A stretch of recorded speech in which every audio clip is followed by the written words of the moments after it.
Hello, gentlemen. Now, we've talked about ionic compounds and how to name ionic compounds in our last video and our last few classes.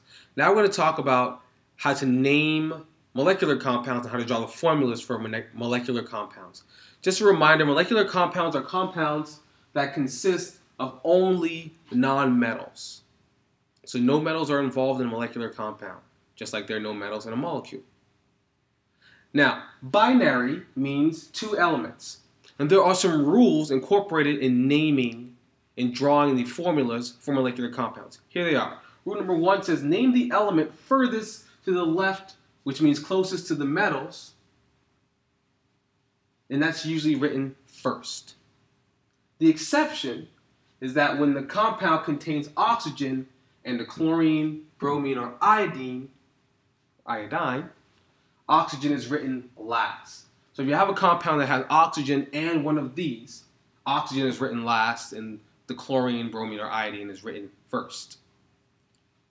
2, if both elements are in the same group, the lower one is written first. 3, the name of the second element is given in IDE ending, very similar to ionic compounds. And number 4, Greek prefixes are used to indicate the number of atoms of each element. The prefix mono, however, is never used with the first element.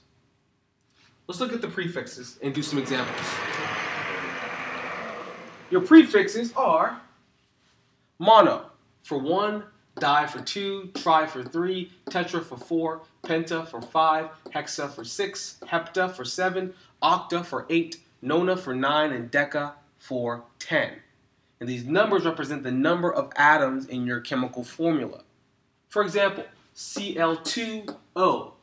Now I have 2 chlorines, so that's going to be di. And for my atom here, the first element, I don't change the ending. It's dichlorine. And I have 1 oxygen. For 1 oxygen, my second element, however, can have the prefix of mono. Since I have 1, it's monoxide. When you have two vowels next to each other, O and O, you can take out the first one. So it'll be monoxide.